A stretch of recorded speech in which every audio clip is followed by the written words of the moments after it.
फरमाया फिदिया दो, रिहाई हासिल करो। तो कहते अब्बास आए, कहते भतीजे तुम जानते हो मैं बहुत गरीब आदमी हूँ, मेरे पास कुछ नहीं है, फिदिया न लो, ऐसे छोड़ दो। तो हुज़ूर फरमाते चाचा आपके पास नहीं, आपके घर में तो है, ले आओ। कहा बेटा घर में भी कुछ नहीं है, ना घर में ना मेरे पास है, मैं बहुत गरीब हूँ। तो सरकार ने फरमाया चाचा अभी कुछ ही रातें गुजरी हैं, तुम अपनी बीवी को दिरहमो दीनार का थैला दे के आए थे, वो थैला खर्च हो गया। तब अब्बास की आंखें खुली, अरे रात की तारीकी में मैंने अपनी बीवी को दिरहमो दीनार की थैली दिया था, किसी को बताया तक नहीं, और ये मदीने में बैठे बैठे मक्का की सारी चीज़ों को देख रहे हैं, खबर रखते हैं। अब्बास ने कहा बेटा खुदा की कसम, नबी उसी को कहते हैं जो गैब की खबर बताए। बेटा ये चीज़ मैंने किसी को नहीं बताया और तुम मदीने में रह कर के सारी चीज़ों की खबर रखते हो। खुदा की कसम मैं गवाही देता हूँ, अशहदु अल्ला इलाहा इल्लल्लाह व अशहदु अन्ना मुहम्मदन अब्दुहु व रसूलुहु। हज़रत अब्बास ने नबी का इल्म गैब देखा तो कलमा पढ़कर इस्लाम लिया, और आज इस्लाम ला करके कलमा पढ़ के नबी के इल्म गैब का इनकार करते हैं। अब आप लोग सोचते हो कि जो बतीवा मौलाना बताओ थे उन्हों तो सब पढ़त हुई हैं, सब जानत हैं, लेकिन ये बक्कत वहाँ है जो इनका 40 दिन के चिल्लम रटावा जाता, ये वही बकी हैं, चाहे जत्ता कुरान हदीस सुनाओ। इनके मिसाल वैसे जैसे मौलाना अब्दुल मुस्तफ़ा आज़मी लिखते हैं कि एक आदमी के शादी भाई बीवी रुखसत हो के आई और 3 महीना भवा कि एक लड़का की महतारी हो गया। अब हफ्ता 2 हफ्ता के बाद उसके आदमी चेहरा झुराएगा।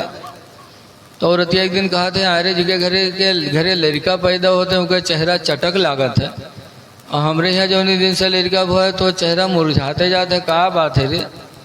तो कहा था तुमका कहा यहाँ गाँव में यहाँ निकला बाफत है, तुम कहा तो चेहरा का है मुरझात है। इन का है इन जहरे जे थे वहारे पकड़ पकड़ पूछा था कि अरे 3 महीना तो रे बिहार बहुत के लड़का कैसे होगा रे? तो कहीं समझा नहीं पाओ। तो कहीं कहा समझा दी, जब 9 महीने भोग चाहे 3 महीने धरा है तो हम कहा समझा दी।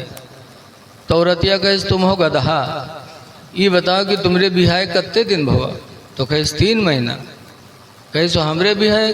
कहें तुमरे बिहाय 3 महीना भवा। कहे सो बच्चवा कई दिन पर पैदा हुआ? कहे वहाँ 3 महीना भवा।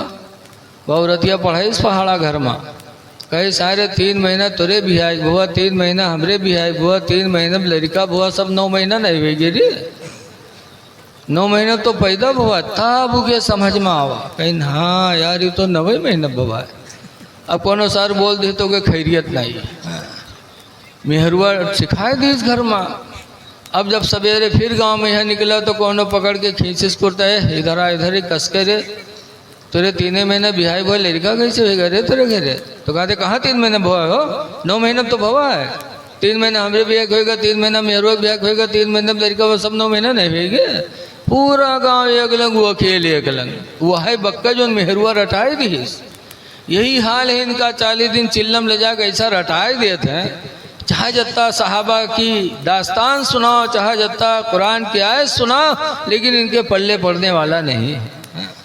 बस बात यही है, जिसे अल्लाह हिदायत दे दे उसे कोई गुमराह नहीं कर सकता, और जिसे अल्लाह गुमराह कर दे उसे कोई हिदायत नहीं दे सकता।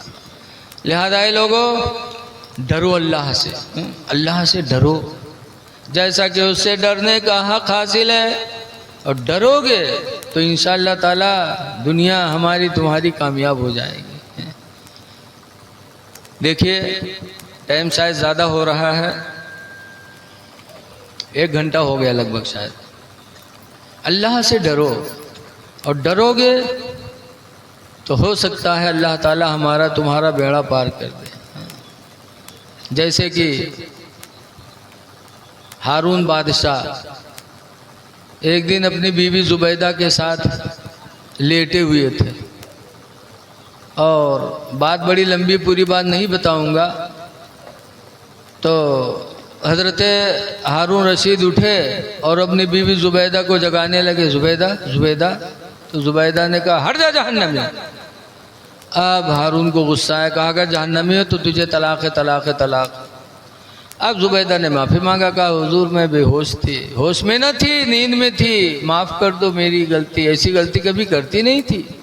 हारून रशीद ने माफ़ कर दिया, लेकिन अब मसला कि तलाक दिया है, तलाक पड़ी कि नहीं पड़ी। तो बगदाद के आलिमों को जमा किया, पूछा तो बगदाद के आलिमों ने कहा कि अगर तुम जन्नती हो तो तलाक पड़ गई, जहन्नमी हो तो तलाक नहीं पड़ी। तुमने कहा अगर मैं जहन्नमी हूँ तो तुझे तलाक है, तलाक है, तलाक ना, अगर जहन्नमी हो तो तलाक पड़ी, जन्नती हो तो नहीं पड़ी। लेकिन तुम जन्नती हो कि जहन्नमी हो हमें क्या पता। तब हारून बादशाह ने बगदाद के उलमा पे नाराज़गी जाहिर की। कहा दावत तुम लोग खाते हो, नजराना तुम लोग ले, तो मसला कौन बताएगा। तब एक नौजवान खड़े हुए, कुछ रेखें दाढ़ी की आ रही थी, वो खड़े हुए, कहा इस सवाल का जवाब मैं बताऊंगा। वो कौन थे? हज़रत इमाम शाफ़ी थे। उन्होंने कहा इस मसले का जवाब मैं बताऊंगा। कहा बताओ। हारून रशीद से इमाम शाफ़ी ने पूछा, हारून पहले एक बात ये बता, तुमने अपनी ज़िंदगी में कोई काम, कोई नेकी ऐसी की है जो खुदा के डर से की हो?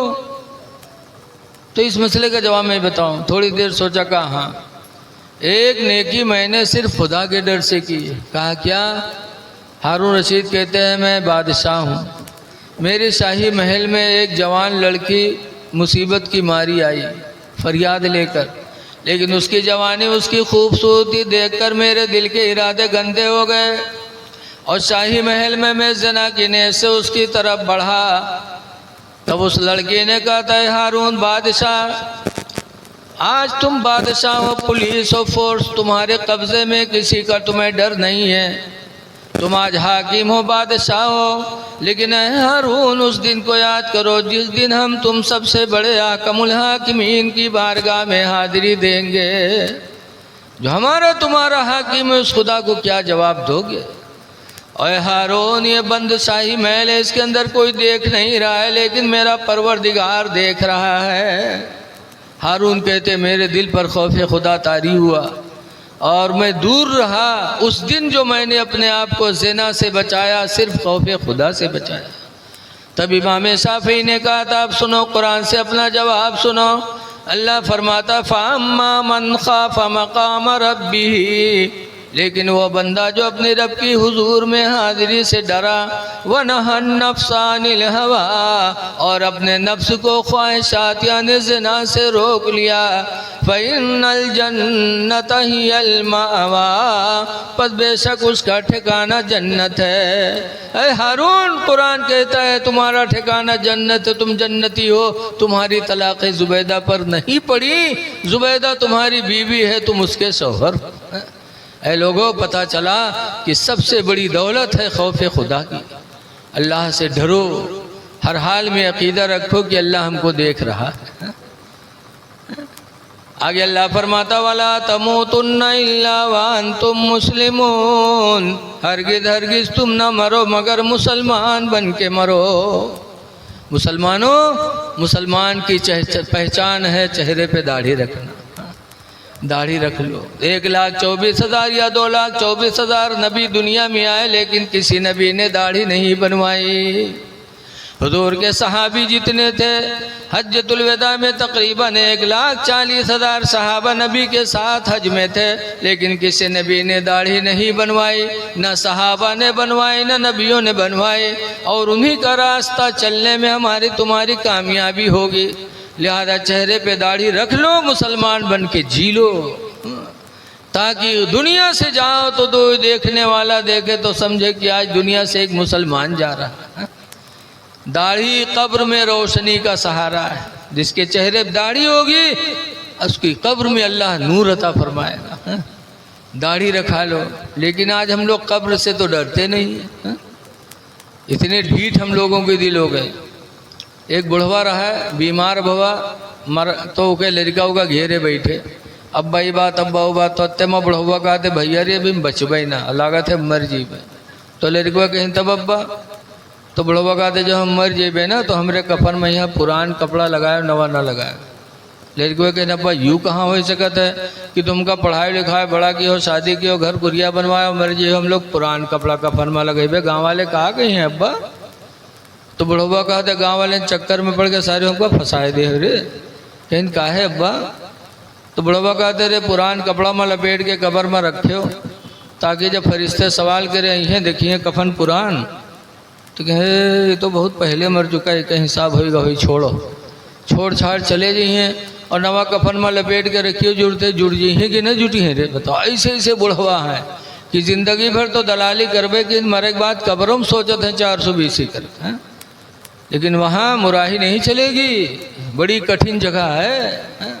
आला हजरत इमाम अहले सुन्नत जैसे मुजद्दिद भी कब्र को याद करके अपने नबी की बारगाह में फरियाद करते हैं, या रसूल अल्लाह, खड़े हैं मुनकर नकीर सर पर, न कोई हामी न कोई आवर, खड़े मुनकर नकीर सर पर, न कोई हामी न कोई आवर, और बता दो आकर मेरे पैगंबर कि सख्त मुश्किल जवाब में है।